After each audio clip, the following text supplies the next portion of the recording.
Hello, everybody. This is what are we called now? We've Is changed our there name. fudge on Mars? We've changed our name. Did you know that?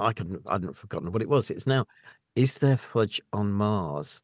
Now, you're all going to be going, what on earth are they talking about?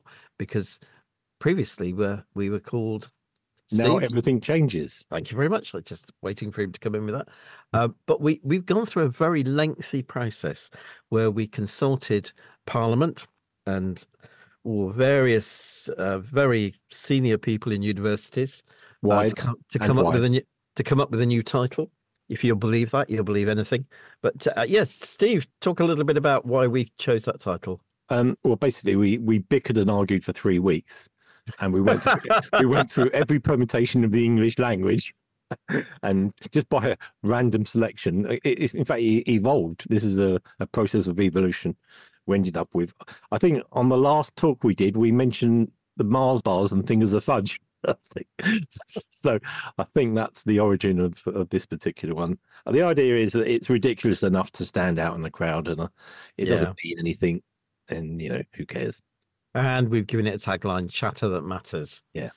So, because we deal with stuff that's sometimes quite serious, but also we have a humorous slant on a lot of things as well. So, yeah, here we go. So, this is Steve Bolts, David Jones, and myself, David Shepherd, and this is there fudge on Mars? Today, we're going to tackle a subject which I think could be controversial. It certainly may get a little bit of ranting from my colleagues because they're quite het up about it a little bit. Well, you can't be quite het up a little bit, can you? But you know what I mean. So we're going to be looking at abuse in the church. Perhaps not. I think we're not going to be focusing specifically on sexual abuse, but particularly looking at spiritual abuse and what that means and how it affects people and the way in which it's become so prevalent in so many churches. I would say, particularly in the Western world, but it's not just in the Western world; it's elsewhere as well. So, I mean, let's kick things off a little bit. I did get a definition, which I'll bring up on my screen in a minute, and we can chat it through. But where do you want to go with this, David? Well, probably reaching for the volume. It is so depressing. There's so much to say about it, but it's not something that I find leads me into a place of feeling good. It just makes me want to throw my hands up in the air and retreat to my man cave or to a desert island somewhere. Yeah. I guess it's a really important topic to tackle because we know there is, physical, sexual, coercive abuse outside of the church. But what may or may not surprise people is there's an awful lot of that goes on inside the church as well. Yeah. And as we're about to discover, it covers not only things that may immediately spring to mind. So, I mean, things like, pedophile priests and, all those terrible things, but it also, covers things like coercive control of people. It involves things that I think are complete forgeries and fakery, being promulgated by people who should know better. And unfortunately, the victims of this are often, again, people who are most vulnerable because they desire to follow Jesus. Yeah. Yeah. Yeah. Let me give you the definition, which I found a couple of definitions of spiritual abuse, which I think sort of ties in quite a lot. It says spiritual abuse involves coercion, control, or exploitation by another person in a spiritual context. It can come from a faith leader or a partner who uses spiritual or religious beliefs or doctrine to exert power over you. Spiritual abuse can involve verbal, emotional, and/or physical violence. I think we need to have sort of almost like a warning, almost to say, we're Christians, but as Christians, we do follow a person. We don't follow everything that the church puts out, and it might surprise a lot of people to actually think that we're covering this subject, and that some may be thinking, why are we doing this? Why are we putting out dirty linen out, for everyone to see. But I think it's important that people know what actually does go on, that there needs to be transparency. And in many cases, what goes on in supposedly spiritual realms in the church is just as bad as outside in the secular world. And perhaps by bringing it out in the open, we can be real with each other. And if you are like a new Christian and this is all new to you, it's important that you get it now, rather than and have the tools to deal with it, rather than being sucked into some of this shenanigans that are going on out there. So I thought it was important to say that. Yeah.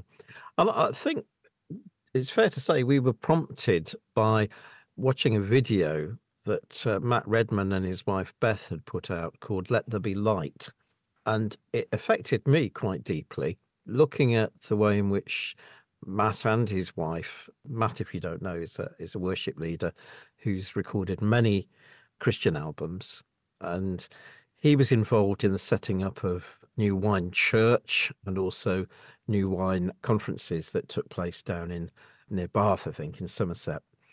And he actually struggled an awful lot with the person who set up the church with him, which was a guy called Mike Pilavachi.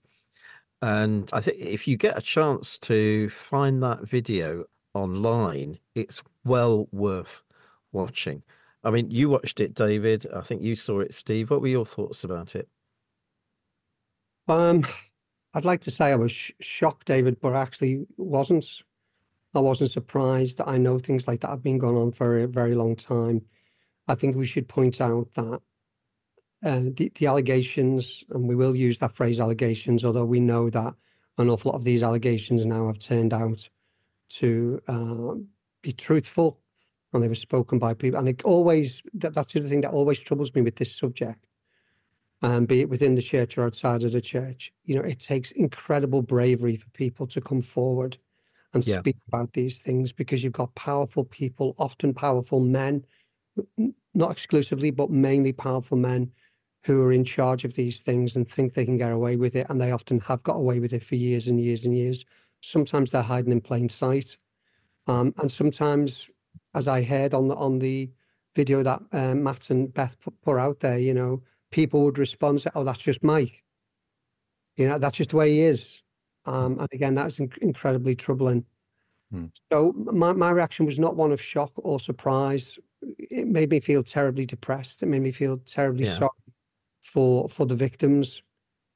And this is a terrible thing to admit, maybe, but it also makes me want to retreat further away from the charismatic.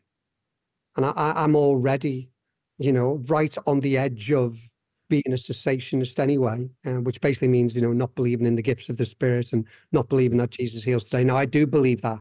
I do believe that the gifts are for us today. I know there are some people out there who are, pure and very strict cessationists. I'm not there, and I don't want to throw the baby out with the bathwater. But it does make me want to retreat to that end of the spectrum, if you like, within the church, because it troubles me so much. That's terrible, because that's almost what happened at the Reformation. Because at the Reformation with Martin Luther, the Catholic Church had got into so many excesses in terms of spiritual fakery and all the other rubbish that they came up with, that the early reformers, like Calvin and the others, did a full swing away from the charismatic side, and that's how all this sensationist stuff came from.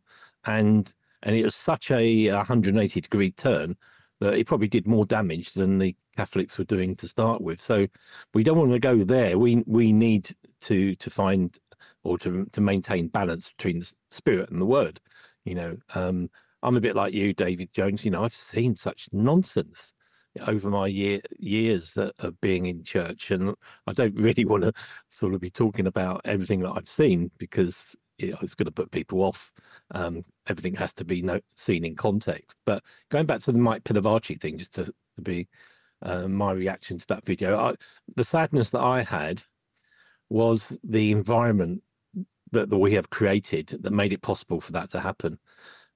The Christian church is structured so much like any other secular organization, with a hierarchy, with someone, say, like Mike Pilavachi. I don't know him, I imagine that when he started out, like any other leader who may fall, he probably starts out with very good intentions, very charismatic individual, got things going, and then people started, shoving him up the pedestal, and whether he wanted to or not, he ends up there. It gets perhaps too much for him, and it produces a reaction of him starting to believe all the publicity, and out of that, I think, comes a lot of those victim statements that were on that video were of that nature, of, he hasn't talked to me for a week, or, why doesn't he do this? Why should it matter? Why should it matter what Mike Pilavachi, that sort of culture, I find is such a nonsense. That celebrity culture.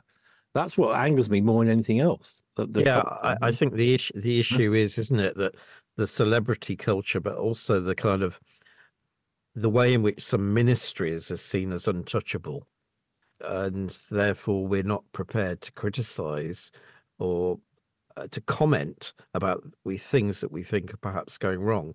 And I think that's what happened with Matt and Beth, that they took a long time to deal with the issues that they were having. And, I don't really want to go into those issues here now. I think, you go and watch the video yourselves to find out what it was all about.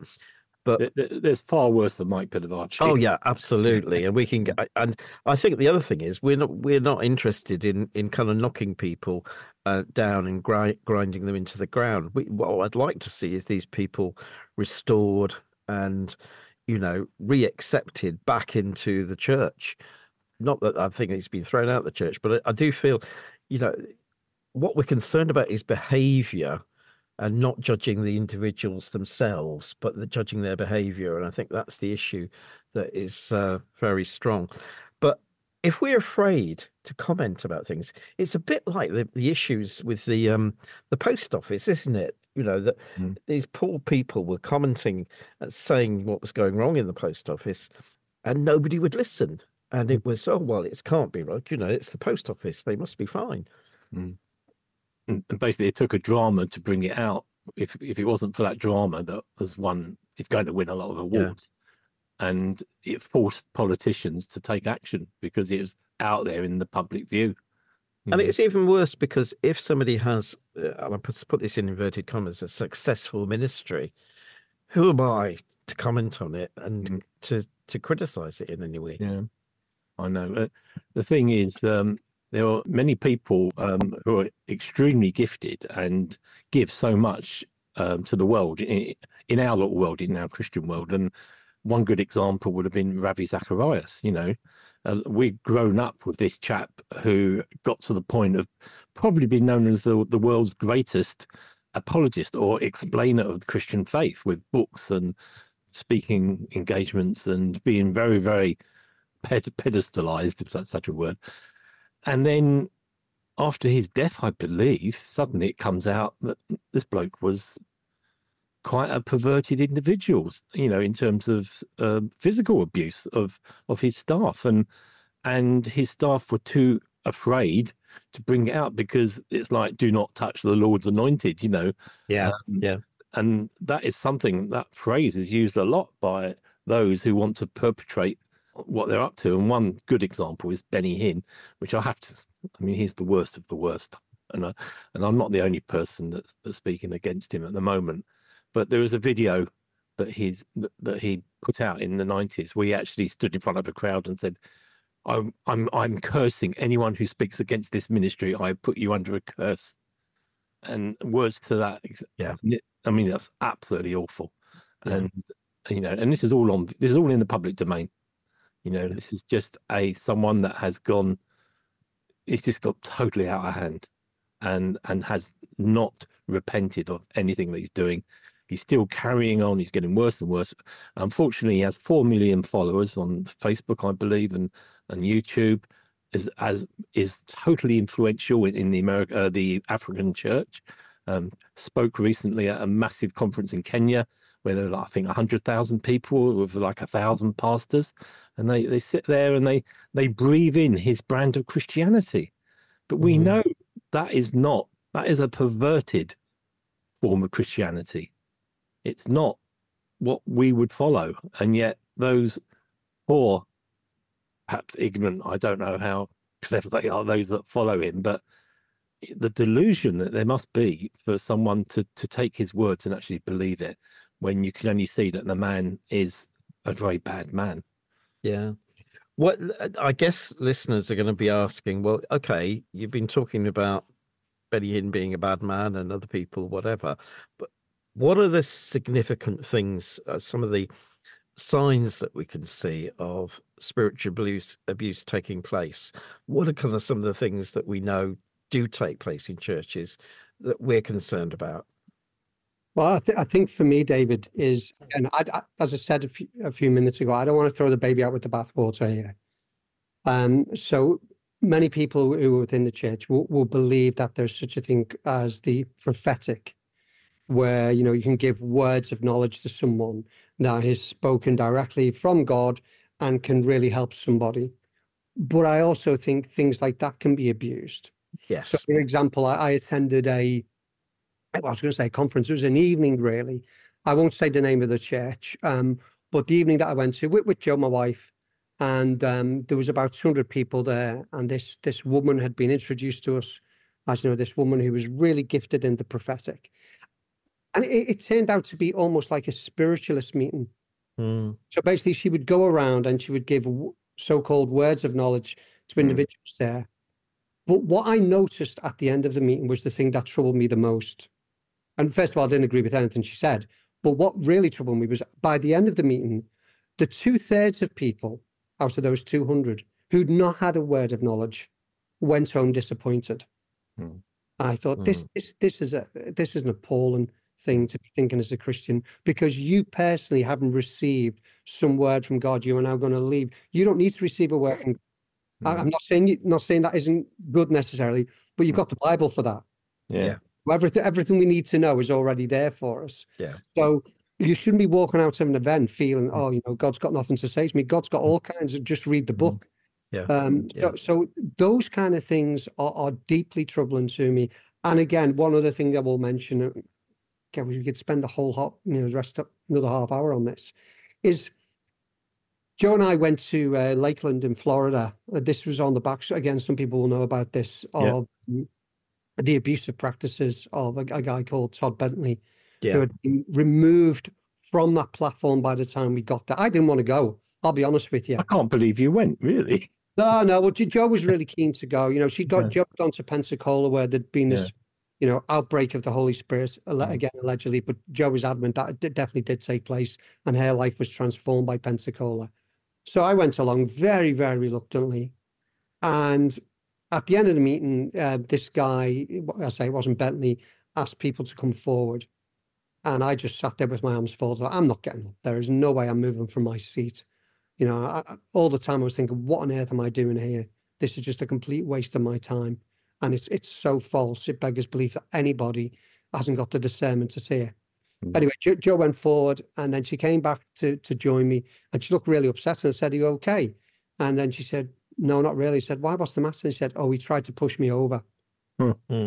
So there was all these dozens of people lying prostrate on the ground, where, you know, he laid hands on their heads, and Joe hadn't fallen over, so she felt like the odd one out, but she could feel him trying to push her over. Yeah. Those kind of abysmal practices that we should be calling out. And that is coercive control, David. That is manipulation of people who are looking for, I think most of the people in that room would have been genuine seekers of God, hungry and thirsty of God, and just looking to experience it. And I think that the final thing I'd say is, this is the real danger to this. I think we've got a whole new generation of believers who cannot discern the word. They cannot discern the spirit. So what they do instead, they live their Christian life through what I would call experiential activities and making themselves feel good. And that you are never going to get maturity that way. But that is church through entertainment. And you know, when you think of, and we used to watch the Todd Bentley things, because as you know, we had this ministry called Saffron Planet those years ago, and that was the first thing that we cast our eyes upon. When that first started, we wanted it to be real, and we started talking about it. And then as time gone on, we realized, and we watched the stuff on God TV, and You could see, and the thing about it is that they would drum people up emotionally with at least an hour of very, very repetitive rock music in the audience, going on and on, the same chords over and over again, to get people in some sort of a state. And maybe it works better when you're there, but when you're watching it on TV, it's what on earth is this all about? But but it seemed to prepare them for what was to come, which was basically a show. And that's all you can say. It was a show, because when you know about Todd Bentley, his actual life at the time, he was committing adultery. He was an alcoholic. He'd communed with spirits. It's unbelievable. This bloke was seen as the head of the great new move of God, and he was endorsed by all his leaders. And I even remember the date of June the 23rd.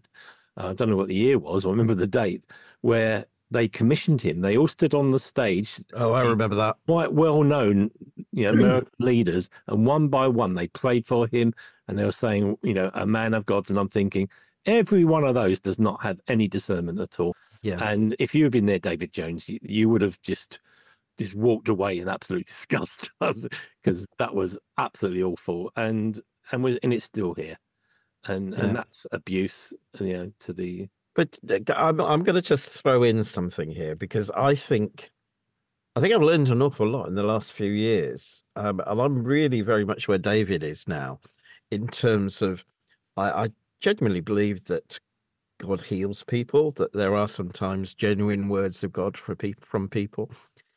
But I'm very suspicious of it all now. But my background is, originally I came from an Anglican church. I got excited by going to a house church, and then I got involved with a place called Bugbrook, which some people will recognise. Yeah. And they became the Jesus Army, didn't they? Yeah. And when I was there, I recognised that there was coercive behaviour. The guy who led it, he's passed now, he's passed away, but a guy called Noel Stanton, he would sometimes preach, and he was a very powerful preacher. But if somebody kind of lifted their hand to, like a girl might lift their hand to just push their hair back, he would point at them and shout at them for not listening to what he was saying. And I had a friend who was at university at the time, and she'd left university to go into community at Bugbrook. And she said she sat one time in the balcony there watching him preach, and she thought, if he told me to take poison like they did at Jonestown, I would have done it. Wow. His power was so great. And it was at that point she realized that the control was too much. And she decided she was going to get out. Now, the fortunate thing was, even though she'd gone into community there and had given up an awful lot to do so, she had kept her car and she managed to escape. But years later, we were in Brighton at a conference, and I can remember we're walking along the road, and suddenly a car drew next to us, and Noel Stanton was in the car. And do you know what? She ran in front of a bus.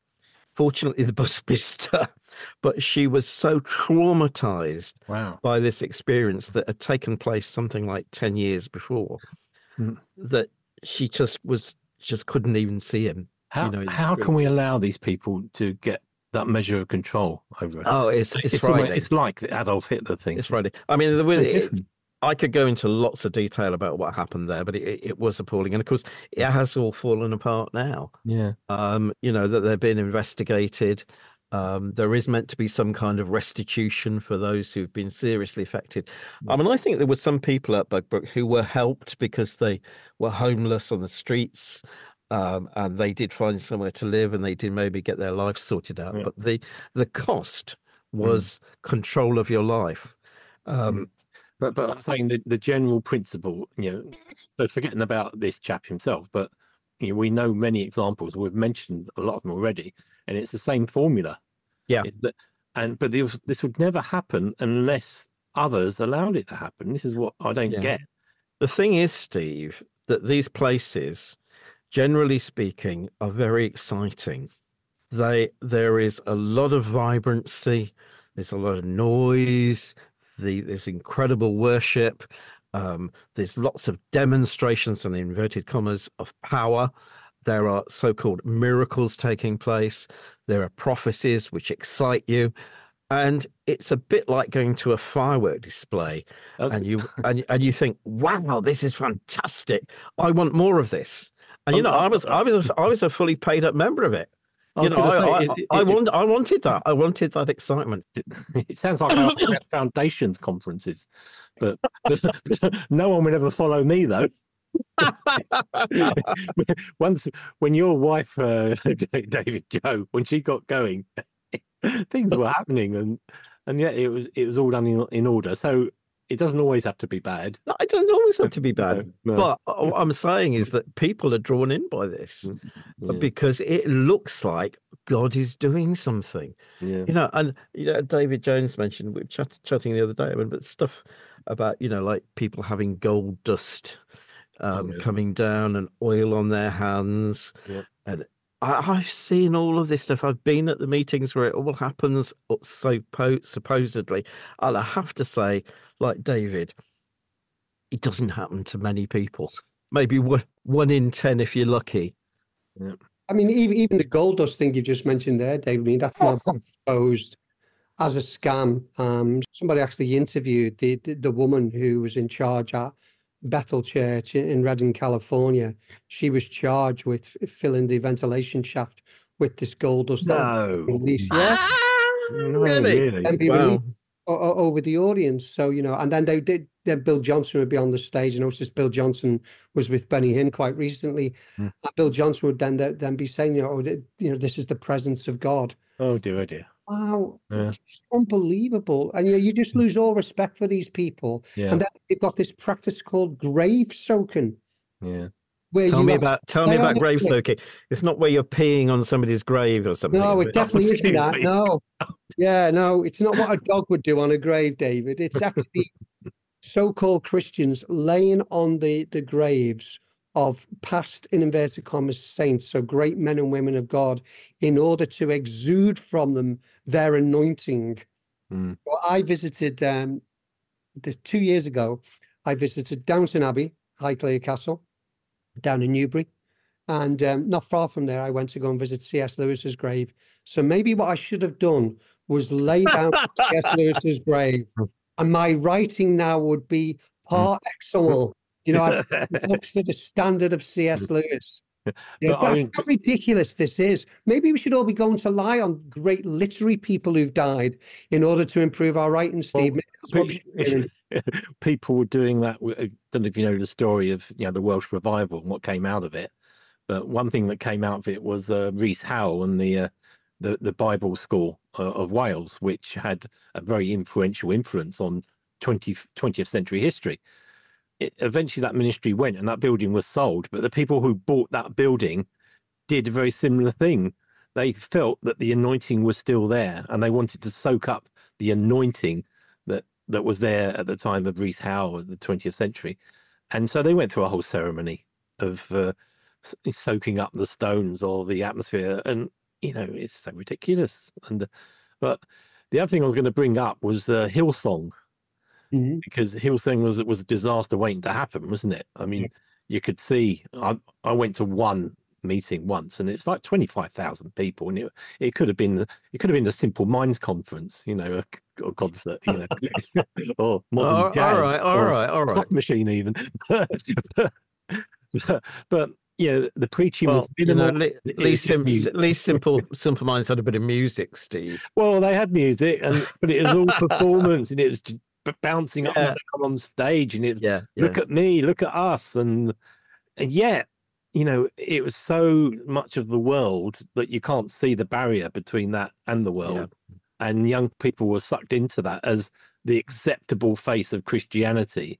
That was basically Christianity light, and I'd rather have no Christianity than have something false and that just gives expectations of all the worst kind of stuff, and of course now there's been scandal in Hillsong from their senior pastors and the founders, and and from what I know, it's not as influential now as it was. So Yeah. perhaps God's judgment has laid on them, and they are hopefully minimizing. But where's the hope? Where's the hope for the future? Yeah. Where should the church be? How can we get away from the structures that make this possible? Well, it's interesting, Steve, you mentioned earlier about the Catholic Church at the time of Luther. And obviously we had all the practice of the indulgences and false and fake relics and, somebody's big toe that could heal you if you touched it and all this kind of nonsense going on. And over the Easter period, I actually went to a service in a Catholic church, which may shock some people. And I went along, and it was the Good Friday service where they just read out the gospel accounts of the Passion of the Christ. Now, obviously, there's an awful lot of Catholic doctrine that I would profoundly and utterly disagree with and would have no part of, particularly the things to do with, what many people would think of as Marian worship and praying to saints and stuff like that.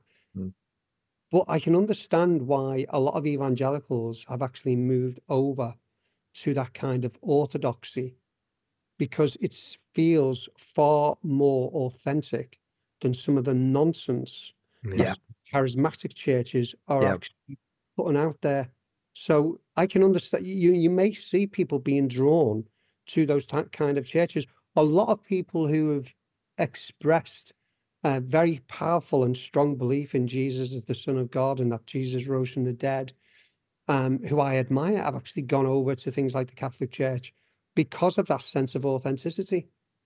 It's also they want a degree of authority in their life as well, and and I think that is also why a lot of very naive ladies, in particular, move over to Islam, because they're leading disordered lives and they see this ordered thing, even if it's wrong. We're not going to judge that, but you can see the same idea is that most things are just so fluffy and indistinct, and you just want order. And liturgy, for what you might talk about, it does focus you in on what's important. Even that's right, Stephen. When it's nebulous and yet at the same time excitable, that's like a cocktail that's going to send you completely off your head. So it really is dangerous.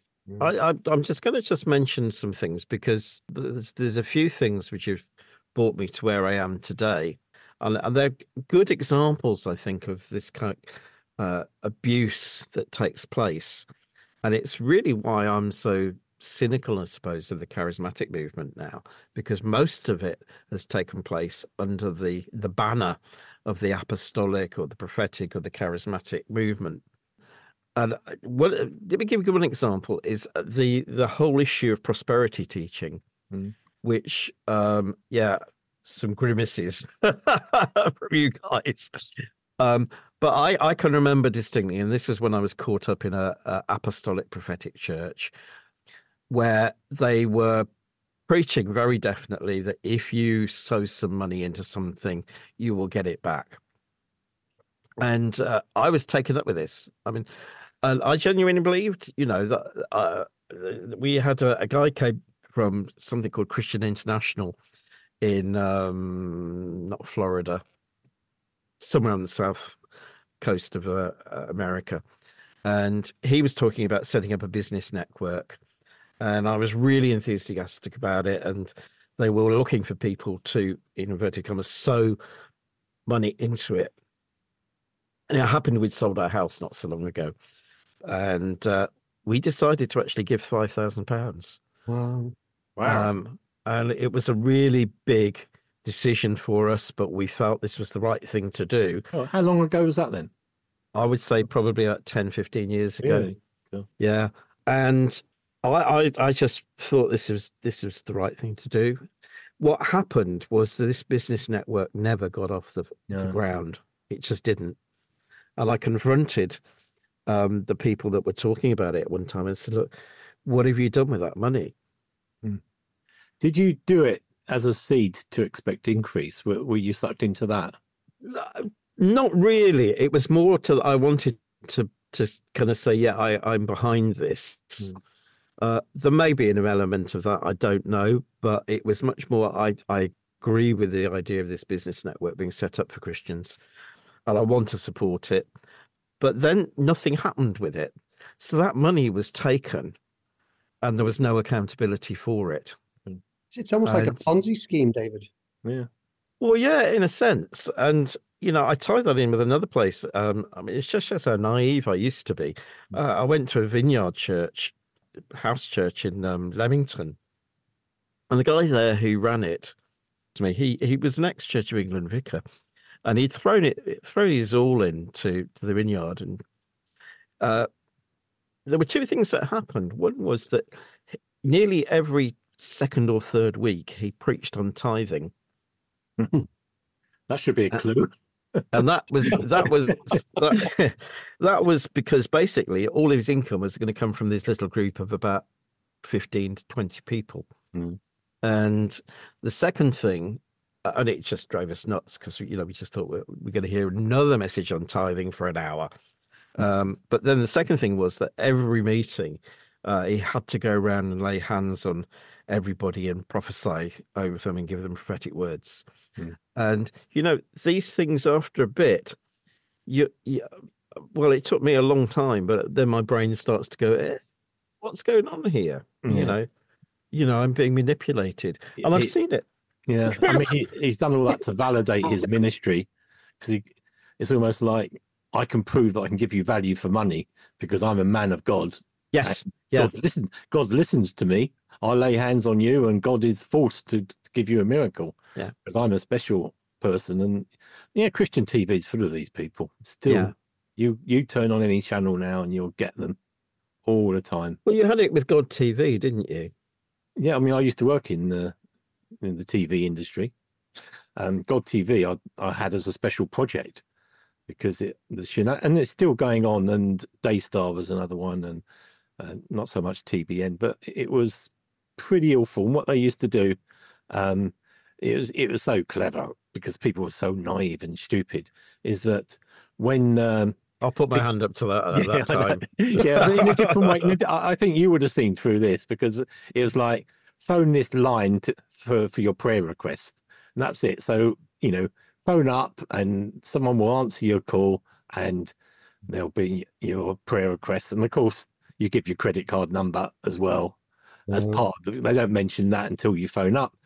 And then what they do then is that they print off your prayer request and they have a special live show where they've printed the whole lot of them off, all the prayer requests. They took them to a place in Jerusalem on the Mount Zion, where they have a studio, and they've built an altar, like proper altar, and they put these prayer requests on the altar, and these men of God, inverted prayed over them, didn't they? Prayed over them. Yeah. Oh. And people are naive to think that God is going to listen now because it's in Jerusalem. Men of God, we've paid our money, we're going to get answers. And what I don't get is when people don't get answers, why don't we hear from them? And why don't they leave the ministries? They don't know, do they? It's like gambling. It's like, one more time, it'll work this time. I'll give another 100 and this will be the one that does it. It's just like the spirit of gambling, I think. It's some sort of... It's Mike Winger, who did the expose of Benny Hinn, talked about this, didn't he? With people turning up at meetings where supposedly people were being healed, and the same people turning up time and time and time again, and never getting a healing, but always expecting for one. And he sort of felt it was tragic that there were people in wheelchairs at the back, desperate for healing, and it breaks my heart that kind of thing is going on. It's like a charismatic version of Lourdes, isn't it? You've got people going, people who are evangelicals will criticize Catholics going all the way over to France to go to this spring where allegedly, the Virgin Mary appeared and then bathe in the waters in order to get healed. And charismatics are doing exactly the same. Yeah. I think I mentioned to you, David, a few weeks ago about when Joe and I moved to when we were looking for a new church in Manchester to attend together, we tried lots of different ones out for size. And one of the ones we attended was this very charismatic church. We went there one Sunday evening. And when we went in, the guy started speaking, and he was talking about people being sick, and he then turned round, and honestly, do you know what? If I'd had a shotgun, I think I would have shot him, and I think I would have been quite within my rights to do so. I think I would have been acting righteously, because he then stood up and he said, "If you're here today and you've got cancer, that's because of some sin in your life." Oh, yes. Yeah. At which Oh, point dear. I walked out. Joe stayed where she was.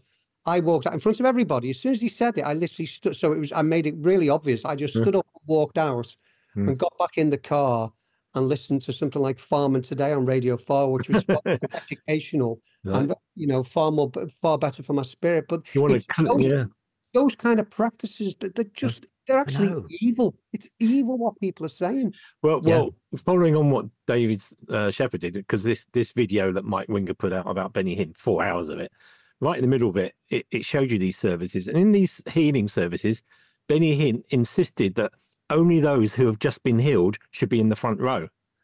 So he could pick any of them and claim that the healing is somehow as part of what he was doing at the front. And there was one instance, a woman was there and she'd had advanced pancreatic cancer. Now, Mike Winger, who was running the show, who was doing the expose, his mother died of that a year earlier, and he knew how painful it was. And he also knew that this woman sitting in that chair in the last throes of this disease would have been in pain all over. And it didn't matter to Benny Hinn. He was pushing her over, and you could see the pain on her face. And at that, Mike Winger, he just lost it. Yeah. He just didn't care, and he didn't. And what they also did, this is really clever, is Mike Winger purposely increased the volume to hear what the people were saying, those that supposedly were being healed, and it's like, don't push me or don't touch me. They're trying to tell him not to do what he was doing. But it was drowned out by music, and in one case by someone who wasn't even there praying in tongues that was put in afterwards in order to drown out the words of the woman. This is what Mike Winger was exposing. And it is horrific, really. Let me just read you some signs of spiritual abuse, which I think we can. We're trying to get to some knowledge here. Let's just read these through and see if you can. A bit of content. That's what we need. I'm trying to be serious here. You are. No, I think you're doing the right thing. Well done. So, some signs of spiritual abuse are: number one, using your religion's holy book, and in Christian's point of view is the Bible, to control your choices, e.g. whether or when to have children and how to allocate your finances, etc. One of the things that happened at Bugbrook is that the rule was at Bugbrook that sexual intercourse was only for the purposes of having children. We are the people who will tell you who can get married. Wow. And of course, allocating finances is all this business of, having to give certain percentages and sowing and all that kind of thing. A lot of intimidation into conformity. Unpack that. Yeah. Well, meaning that you have to comply with what's going on in the church. You can't be seen as somebody who contests things or argues about things or debates things. Yeah, but that is our culture at the moment, isn't it? Same culture. Yeah. Insulting other belief systems. I was in a church in Burton-on-Trent, and I can remember the pastor, getting a charismatic, apostolic, prophetic church, saying there are no other churches in Burton-on-Trent who are following the Holy Spirit. Obviously. He knew. Only us.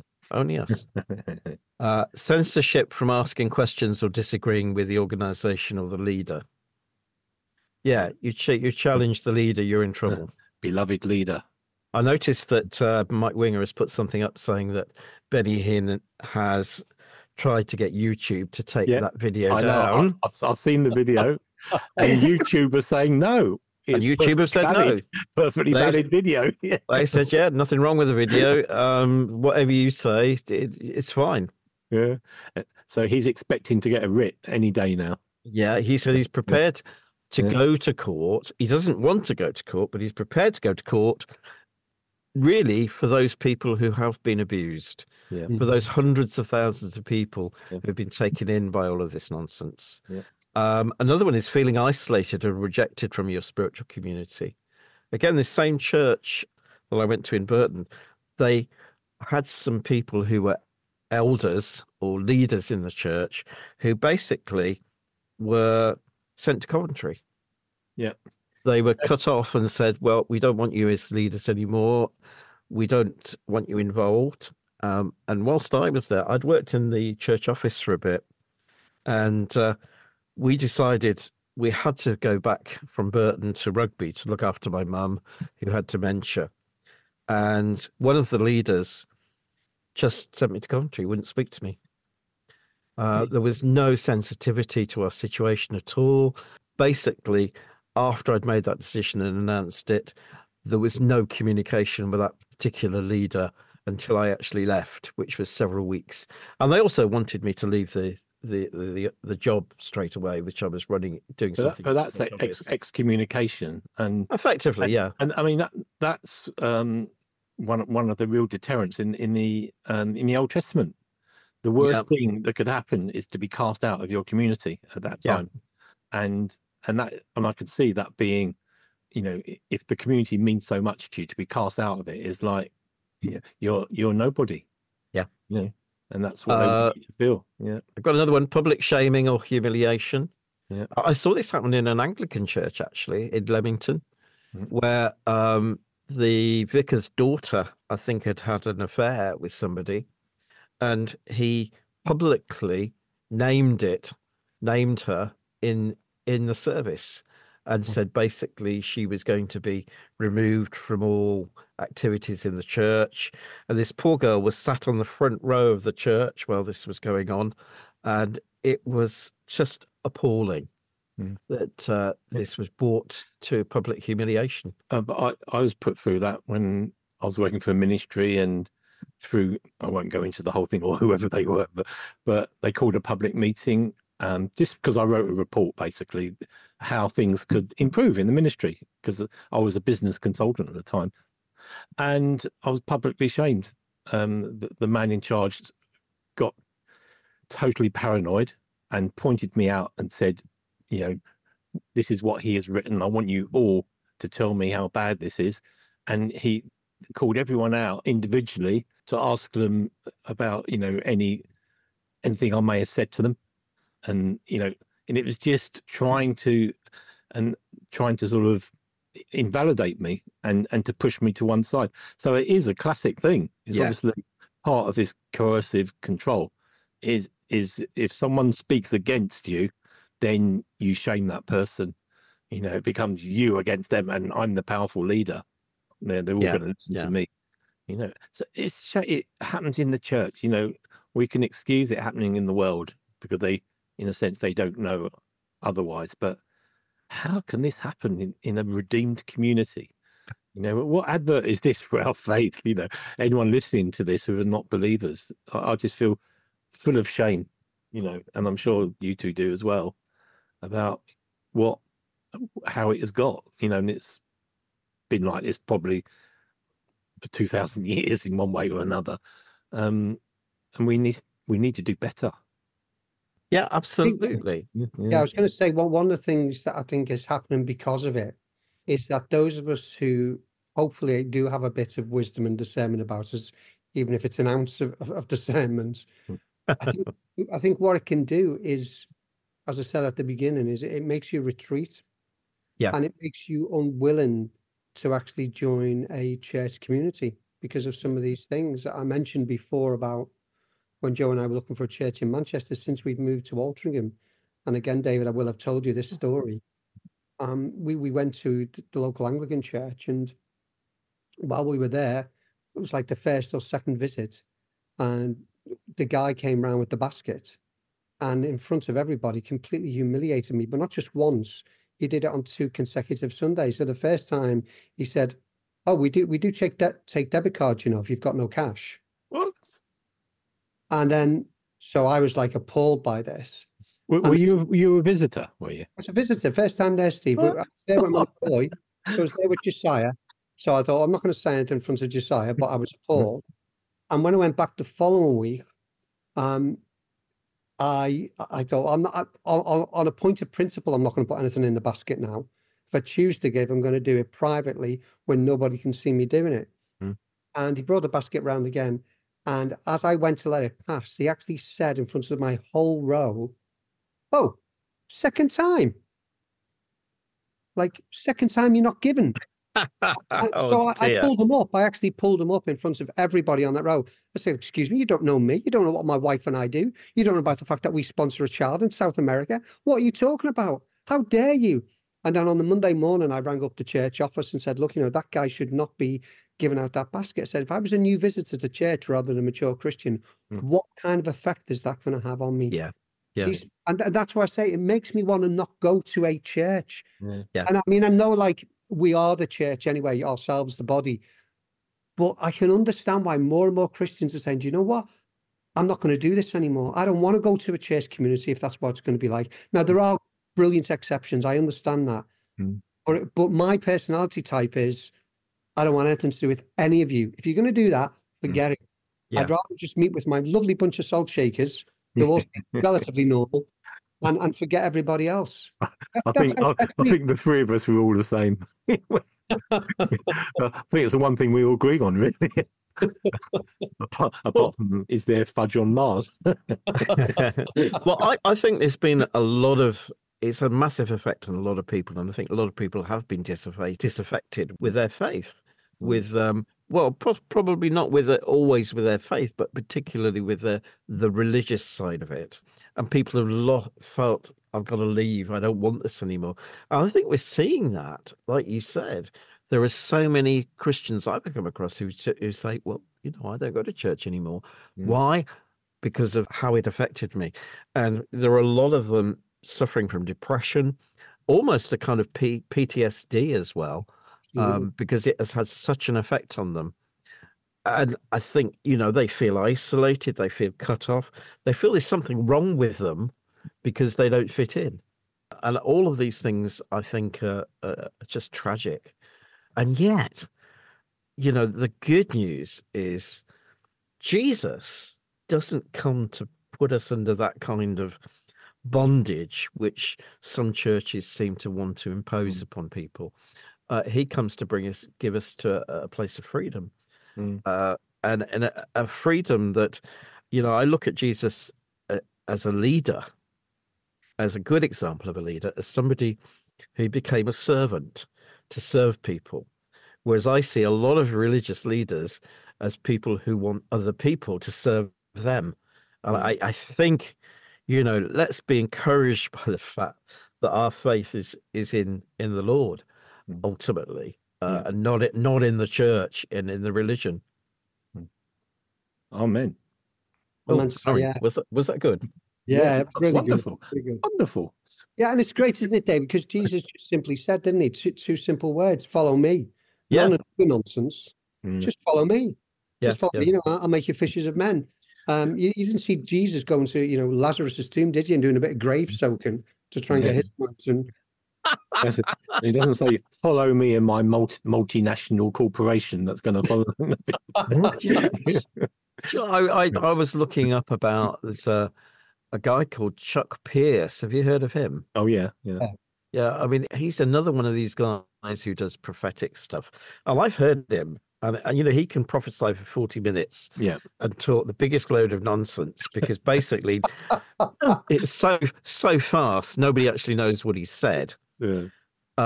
But the meetings are incredibly exciting, and if you look at what's going on there, I found that his organization, they have something like 600 either small groups or subsidiary churches. They have, I don't know, I can't remember the figures, but it's in the thousands of people turning up at the big church there. And something like 100 companies that are registered to the church. And it is multi-million pound business. I think the income was I can't remember. Was it $25 million or something like that? I can't remember. If you look it up, you'll see it. Just look up Chuck Pierce. And you think, well, what's that got to do with the ministry of Jesus? He's making a nice living. That's it. And that's it. And that's what we want, a nice living. Of course, you can't really be a godly person unless you've got your own aeroplane. Yeah. Let's not go there. Oh, no. Right, have we run out of time yet? Oh, well, no, I think we start to get we get even in cynical mode now. That's probably a sign that we've spoken enough, I think. Well, look, yeah, I think we've explored a few things. I'm not sure we've actually given any answers. No. But just, to say to folk, use discernment, be aware of what's going on, and just check things out with people that you trust, and also with the Word of God, and to see whether actually this ties up with the way that things really ought to be. Any final words from you guys? Yeah, I was going to say, David, I think also if people have not already viewed the Matt and Beth Redman video, it is available freely on YouTube. It's called Let There Be Light. Yeah. On there, they do mention, if you've been a victim of any of this, you may need help. You may need therapy. And we're not talking here about some kind of Christian therapy. You actually might need some, real proper clinical help in order to try and get over it, because it can be really serious. So I just want to put that out there as well. Yeah. And also Mike Winger's video on YouTube, which is, you've got to have a bit of commitment to watch it because it lasts 4 hours, but it's really 20 minutes. Yeah, you remember every minute. Yeah. It's very good. And Steve, Mike Winger of old. You've listened to a lot of his stuff. We've listened to him for ages, and he's totally reliable. And you can't say that about many of them. But yeah, if you're a new believer or old believer, this is someone you can trust. He's got his own channel on YouTube, and just go to it, because you can subscribe to his channel. He's not just into knocking other Christians. No, he's teaching. He's a teacher. He's a good biblical teacher. A real teacher. Well worth listening to. So thank you very much. We've not decided whether there's any fudge on Mars, but we've definitely decided that there's a lot of fudge in the church. Oh, good one. Is that right? Yeah. So thank you for listening. We want to hear your comments. Please put them on the website. We'd love to hear from you. Any comments you've got, we don't mind you criticizing us if you have to. And we will not send you to Coventry. But this has been Steve Maltz, David Jones, and myself, David Shepherd, and we'll catch you next time. Bye for now. Goodbye.